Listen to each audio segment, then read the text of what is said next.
If you happen to be in London between now and the 21st of April, don't miss what's happening at Harrods, because Harrods, together with Fabergé, are celebrating Easter and the art of gifting. And what Fabergé has done is to bring together pieces that tell of the history of this fabled jewellery from Russia. And I think the highlight has to be the 1901 apple blossom egg made out of nephrite, as well as smaller pieces like the charm bracelets with eggs, as well as the museum pieces and personal objects.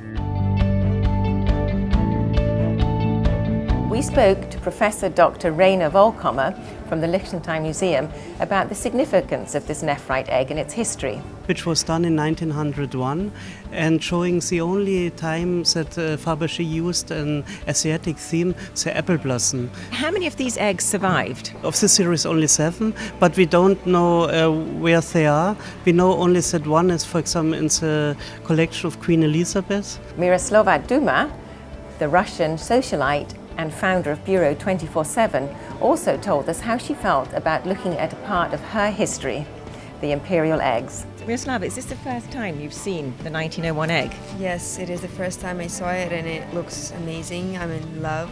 It's, when you just think about the fact that this egg worth, first of all, so much and has such a great history and heritage, 113 years old.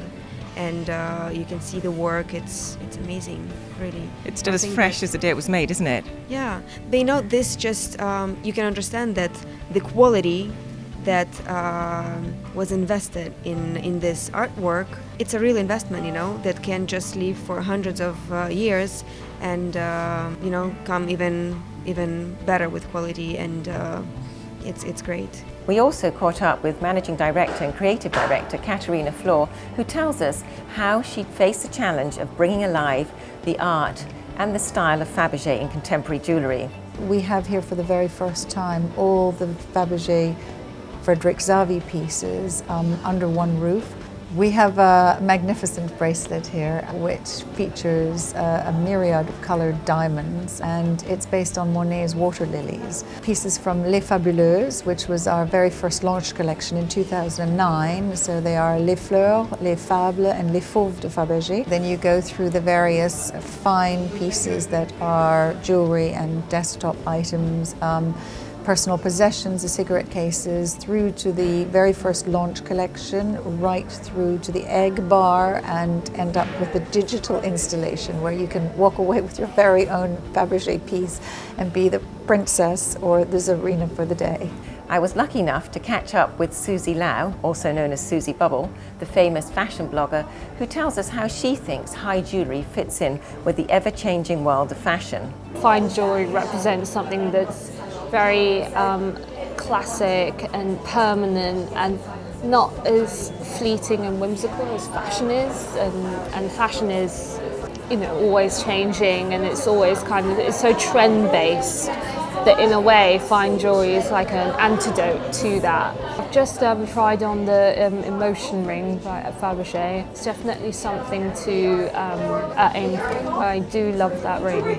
Simon Costin is the man in charge of creating these 23 windows, and he told me how he dreamt up this idea of the story of Carl Fabergé through jewels and these large objects that bring alive the windows of Harrods. The concept behind them all really is that it's a few days before the October Revolution, and Carl Fabergé knows he has to flee. He's sitting in his studio and he's sort of nodded off, and what you're seeing played out throughout the windows is like his sort of stream of consciousness, or his ideas and how he came up with things. And I wanted the craft to be very apparent in the windows, so we're using a lot of sort of painting techniques, and there's like a working model, a maquette of his carriage that was in the carriage egg, but it's all made out of coat hangers and wire and bits of, so it's as if you're seeing his working process.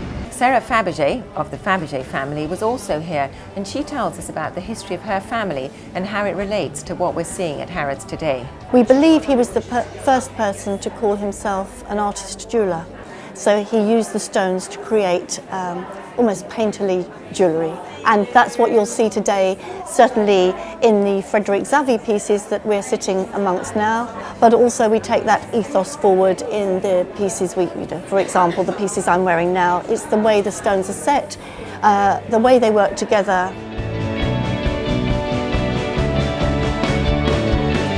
Apple Blossom Egg is just Fabergé at its most, for me, exquisite, delicate. If you look at the moss on the tree trunk growing up around the nephrite, I mean, it's every attention to detail. We cherish our past, we adorn the present, and we create for the future.